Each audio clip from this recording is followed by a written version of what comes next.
Okay, it's time for a new chapter, and we're going to be solving a lot of equations. Today we're going to focus on one-step equations, and then we're going to get to much more complicated equations later. So if you look today, we're going to be equations like this: m minus 2 equals 8. That's not so bad, is it? But eventually in this chapter, we're going to work all the way up to equations like this. Okay, believe it or not, by the end of this chapter, you'll be able to solve something like this. Wow, going from here to there. That's incredible. Don't worry, I'm going to do this step by step. So today we'll start with one-step equations. We'll get up to ones that take 7 or 8 or more steps by the end. So this all falls in the domain of algebra. You've heard of algebra before, but what is it? Algebra is when letters start appearing, right? We call these letters variables. And they're used to represent numbers in equations. So you're going to have an equation like this very simple equation down here, and that letter m represents an unknown number. And what our job is going to be is to figure out what number actually goes there, so that that number, take away 2, equals 8. And at first you're going to be able to do these in your head, but you're not going to do these in your head. You're going to show me work. This is one chapter where I insist on it. If you don't learn how to show the work now, you won't be able to solve the questions when they get a lot harder, like that one I showed you before.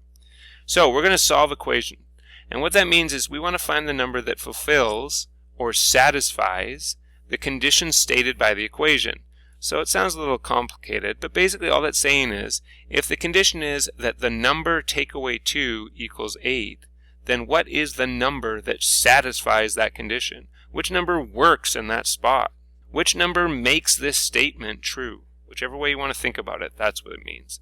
So here's the ultimate goal. No matter how complicated these algebra questions get, the ultimate goal is to isolate the variable. What's that mean? Well, what's it mean if I isolate someone? If there's someone in the class who's causing problems and I isolate them, I put them all by themselves. Don't worry, I don't do that. But I would put them all by themselves. And what's the variable? It's the letter. So basically what you want to do is put all by itself the letter. Well, it's a bit awkward. We're going to put the letter all by itself. That sounds a little better. So the goal is to get the letter all by itself on one side of the equal sign. It doesn't matter which side that letter's on, but it has to be all by itself. So for example, again, in this first equation right here, we want the letter all by itself. So which number is the problem? Is the negative 2. If we could get rid of that negative 2 and leave the letter all by itself, we'll be happy, because then we'll have a statement that says like m equals, the equals isn't going anywhere, m equals, and I don't know, maybe it says 12 now, or maybe it says 10 now, or maybe it says 8 now. Now, only one of those answers is correct, as we'll see, but that's the whole goal, get the letter by itself.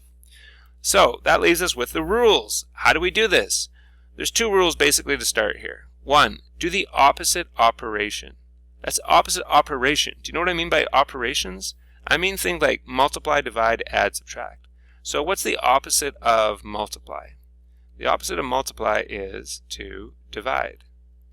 What's the opposite of add? The opposite of add is to subtract. So that will get us started. You're going to do the opposite of these operations. And the other rule that you have to remember is whatever you do to one side, you must do to the other.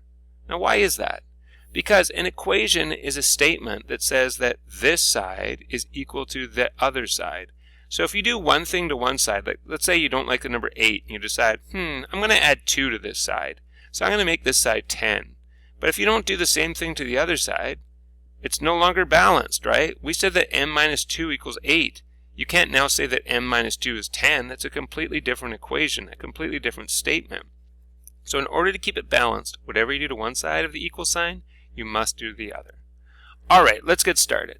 Our goal is to isolate the variable. We want this letter all by itself, the m.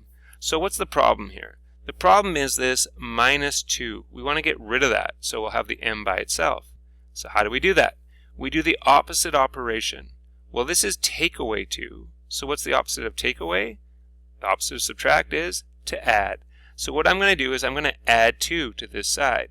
That's a good move, because negative 2, if you want, take away 2 plus 2, they just cancel out. You have nothing left there.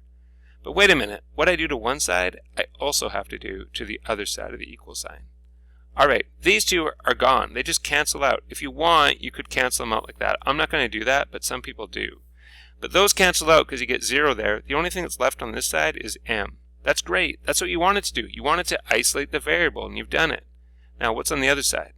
8 plus 2 is 10. We have the answer. I know you're rolling your eyes and saying, I knew that minutes ago. That's fine, but you need to learn how to show work like this, okay? You have to do it. Your mark in this chapter is largely about how you show your work. By the way, let's say you got that answer and you're just not sure. You're like, I think that's the right answer, but I'm not positive it's the right answer. What can you do? You could take that answer and plug it in back in the question.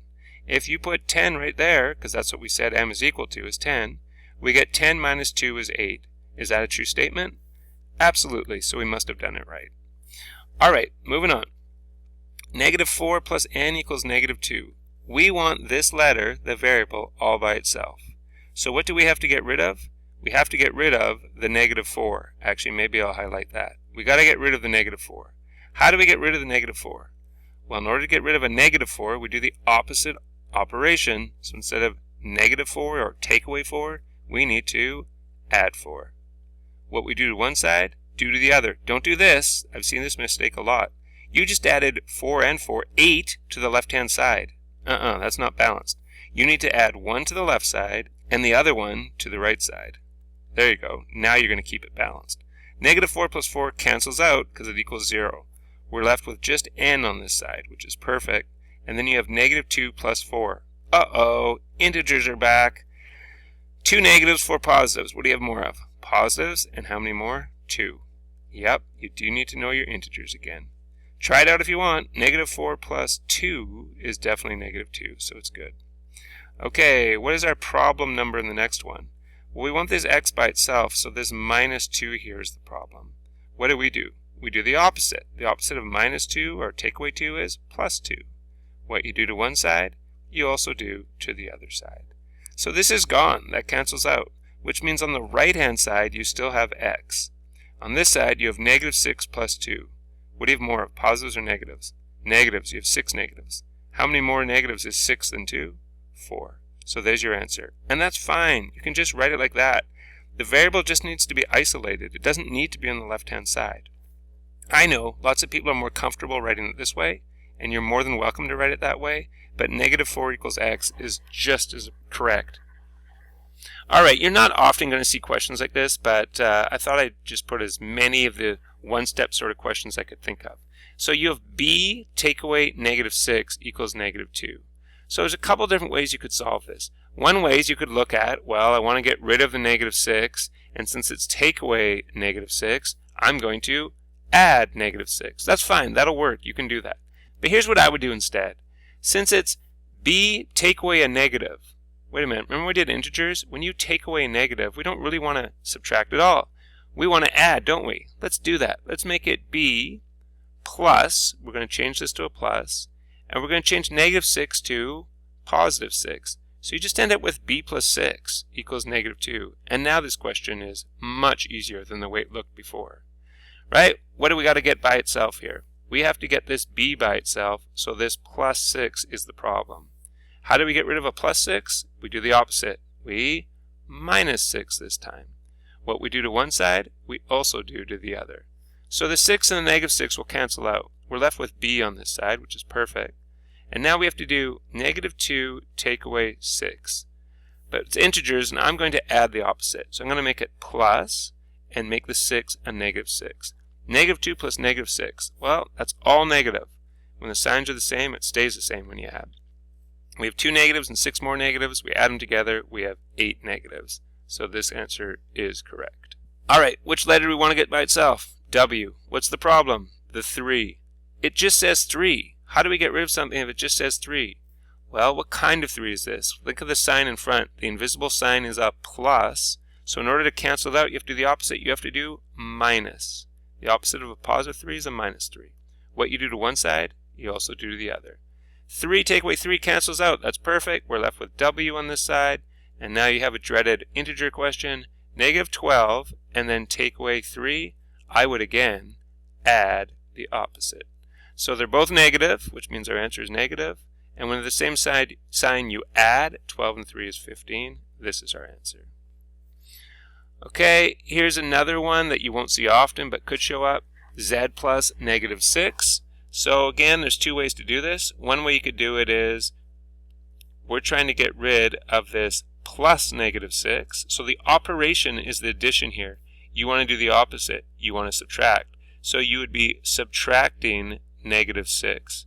Now that gets a little bit awkward. So here's the other way you might want to do this instead. Now we haven't done this really before, but hopefully it makes sense. Another way you could write z plus negative 6 is just z minus 6. If we add the opposite of this, we'd get plus negative, and that's exactly what we have up here. So now I'm going back the other way and putting it to z minus 6. If you can get that step, you're home free, because now you just have to get rid of the negative 6 by doing the opposite, which is plus 6. Do the same to both sides and you'll be done. That cancels. You're left with z here, and 12 plus 6 is 18. Again, these ones that have plus negative and stuff or minus negative, they're not going to show up much, but I'm just trying to be complete here. Alright, now it looks a little bit different. We have 4k equals negative 24. We want the variable to be by itself. We want that k to be by itself, so the 4 is the problem. What's that 4 doing to the k? If it just says 4k, what does that mean? That means multiply. If it's 4k, it means 4 times k. So how are we going to get rid of the 4 then? We do the opposite. We divide by 4. And what you do to one side, you must do to the other side. Why does that work? Because on this side, you get 4 divided by 4, which does not equal 0. 4 divided by 4 is 1, and you still have the k. So you have 1k here. But wait a minute, what's a faster way of writing 1k? Just k, and that's perfect. That's what we want. We've isolated the variable. Negative 24 divided by 4. Well, you have one negative, so the answer is going to be negative, and 24 divided by 4 is 6. So that's your answer. Okay, here's one people often get wrong. What we want to get rid of here is the negative 3, because we want this m to be all by itself. Now, people often get confused because it's negative, and they think that either they're going to add 3, but no, that's not possible, because this is negative 3 times m, and the opposite of times is divide. Or they do divide, which is great, and they divide by 3, because they do the opposite of this sign. But remember, it's the opposite operation. The operation here is times. This is a times statement here. This is negative 3 times m. So you have to do the opposite of timesing, which is dividing. If you want to be able to cancel out negative 3, you've got to have exactly the same thing, negative 3. So you divide by negative 3 here. And what you do to one thing, you do to the other. Let's just imagine that you made the very common mistake and only divided by 3. Why wouldn't it work? Because negative 3 divided by 3 does not equal 1. It equals negative 1. You'd have negative 1m. And although you could still go ahead and solve that, it's just more complicated than it needs to be. Why don't you actually divide by negative 3, and then negative 3 divided by negative 3 is just 1. It's perfect. They cancel out. You're just left with m here. Negative 18 divided by negative 3. That's a negative divided by negative, which makes it positive, and 18 divided by 3 is 6. Okay, these look different again. What do we need to get by itself? The variable, the f. We want that by itself. What's the problem? This 3 right here. Okay, this looks like a fraction, which it is, I guess. But what does this line right here mean in the fraction? It means divide. So in order to get rid of this 3, you have to do the opposite. You need to multiply. Okay, now I usually write my multiplication statement down here, and what I do to one side, I do to the other. But people often get confused by this because they can't see, well, why can't I just get rid of the 3's now? So I'm just going to show you one time the other way you could write this. You could also write it as, okay, I'm going to multiply both sides by 3. I'm going to put the 3 up here, and also put the 3 up here. And now, if you remember your ninja slicing or whatever, one's in the numerator, this 3, one's in the denominator, this 3, you could just cancel them out. That's why you're able to do that. But just to keep it kind of clean looking and always be working down my page, I tend to, since it's divided by 3, put multiply by 3 here, multiply by 3. Those 3's actually do cancel. I know it's not completely obvious the way I've written it, but those cancel, which means I'm left with f equals negative 20 times positive 3. So it's only one negative, which makes it negative, and 20 times 3 is 60. Next one. We want the z by itself. It's this negative 6 we want to get rid of. Again, we're dividing. That's the operation. The division is the operation. So we have to do the opposite of division. We need to multiply. What are you going to multiply by? Many people would say 6 because they do the opposite of the negative. We already did the opposite. The opposite was the opposite of division and making it a multiplication statement.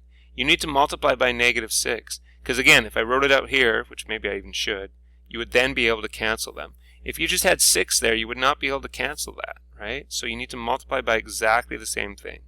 What you do to one side, you also do to the other. Multiply by -6. So on this side, the -6's cancel. You're left with z over here on the right-hand side. And over here, you have 5 times -6. That's only one negative, so it's negative. And 5 times 6 is 30. Okay, this one sometimes messes people up, but it's not bad. Just follow the rules. What's the rule? We want the variable all by itself. What's the problem number? 18. What's the 18 doing to the y? Right now it's multiplying. So what do? We do the opposite. We're going to divide by 18. When we divide this by 18, it cancels out because then you'll have 1y, which is just y. That's perfect. What you do to one side, you also do to the other. Don't doubt yourself. This works. The 18's cancel and you're left with y. And I know it's strange, but let's try it. 0 divided by 18. If you have nothing and you break it into 18 groups, how much is in each group? Nothing. There was nothing to start with. 0 divided by anything is 0, except for 0 divided by 0, but we won't go there today. You're not sure? I know you always get nervous. Everyone gets nervous when you get 0 as an answer. So try it out. Put 0 in here. You can always test these answers. 18 times 0, because that's what y is 0. 18 times 0 is 0. Is that true? It sure is. We got this one right. Last one. This one is a little bit complicated here. We want the m all by itself. We want to isolate that m. So we've got to get rid of this 2/3. What's the 2/3 doing to the m? It's just 2/3 m, so that means it is multiplying. So we want to do the opposite. We want to divide. The opposite of multiply is divide. What do we divide by? Always by the exact thing. If it's 18y, divide by 18. If it's -3m, divide by -3. If it's 4k, divide by 4. So in this case, it's 2/3 m, so I divide by 2/3. And what I do to one side, I also do to the other. Okay, this side's easy. 2/3 divided by 2/3. Well, anything divided by itself equals 1. So I end up with 1m. But remember, 1m is just the same as m. Perfect. We've isolated the variable. On this side, it's a little bit harder. We have -6 divided by 2/3. All right, first of all, a negative divided by a positive equals a negative. And now what I have to do is figure out what's 6 divided by 2/3. Okay, remember how to divide fractions? First of all, let's make the 6 a fraction. You can make any whole number a fraction by putting it over 1. How do we divide? We actually flip the second one and multiply, don't we? We multiply by the reciprocal. So keep the 6 over 1 the same. We switch the division to multiplication, and we flip this one around. The reciprocal is 3 over 2. Now we can multiply. See what you can do first before you multiply? Ninja slice! Divide them both by 2. 6 divided by 2 is 3. 2 divided by 2 is 1. And now we can actually multiply. 3 times 3 is 9. And 1 times 1 is 1. So you get 9 over 1. But wait a minute. 9 over 1, that's just the same as 9. So we're ready to put our answer in here. We already said it was negative, and now we figured out it's -9. Whew, that's a toughie. Alright everyone, that's a good start to solving equations. Get this down and make sure you're showing your work. I'm not accepting it if you're not showing work.